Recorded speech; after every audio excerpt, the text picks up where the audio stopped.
Une fois que vous avez donc équilibré les sons entre eux, on va commencer à faire les fondus d'entrée et les fondus de sortie de chacun des sons pour éviter la rupture sonore entre chaque plan.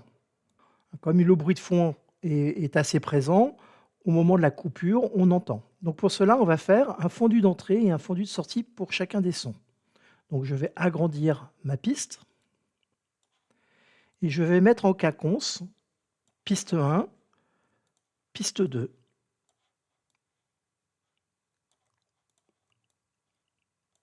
D'accord? Donc je vais agrandir ma piste. Et ce que je vais faire, c'est que je vais placer ma tête de lecture en raccord entre chaque plan.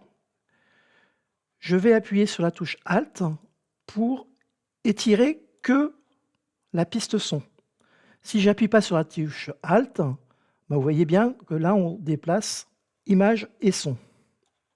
Donc là, je vais mettre l'aimant pour que ça se colle. D'accord? Si j'appuie sur la touche Alt, je vais donc déplacer uniquement que le son, que ma piste son.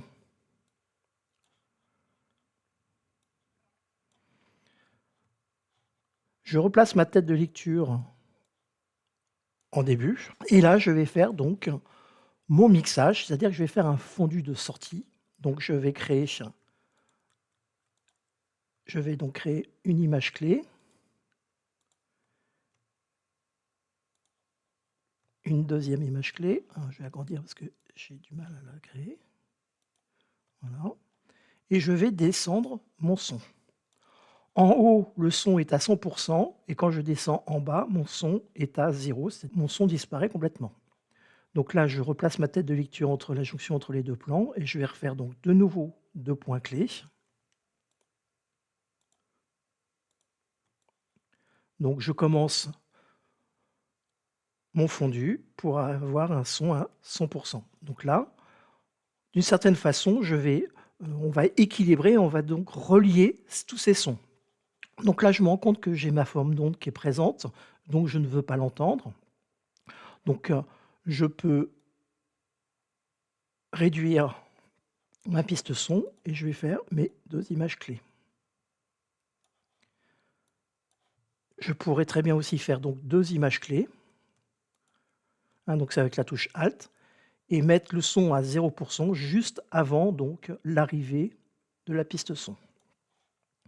Donc là, si on écoute, on va avoir l'impression que on a fait une prise de son identique, alors qu'il y a eu donc 2 plans de coupe. L'erreur que vous faites, et ça, il faut vraiment éviter ça, c'est que vous commencez le fondu juste au moment où le plan commence. Donc je vais caricaturer. C'est-à-dire que le fondu, vous le faites avant la fin de la phrase et le fondu, vous le faites pendant le début de la phrase. Et regardez, si on écoute, on entend un trou sonore puisque ici, le son est à 0. Si on tourne en 4K, on peut réaliser ce recadrage en utilisant... L'objectif maintenant est d'enlever les... Donc voilà, on se rend bien compte qu'il y a un trou. Donc il ne faut surtout pas faire ça. On fait le fondu avant la fin de la phrase. Sinon, si vous faites le fondu avant la fin de la phrase, on n'entend plus rien. Ou si vous faites le fondu au début de la phrase, pareil, il manque le début. Donc là, c'est l'erreur à ne surtout pas faire. Donc je vais annuler. Donc je vous placez votre tête de lecture à la jonction entre les deux plans. Vous faites 2 images clés et vous descendez le son juste avant l'arrivée donc du son suivant. Là, on a très peu d'images, donc on doit avoir 2 frames. On va faire ce qu'on appelle un soft cut, c'est-à-dire qu'on va faire pareil, 2 images clés. Voilà. Donc ça, c'est le principe donc, du mixage. C'est donc d'équilibrer les sons et de faire des fondus pour chaque entrée de son et des fondus pour chaque sortie donc de son.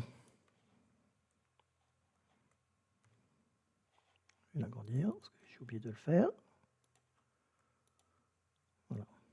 Si vous avez un pic sur une prise de son, comme ici, on va donc faire 3 images clés et on va descendre donc le volume du son et vous avez vu tout de suite l'onde, s'est réduite. Donc c'est ça l'avantage aussi, c'est qu'on voit exactement ce que l'on fait.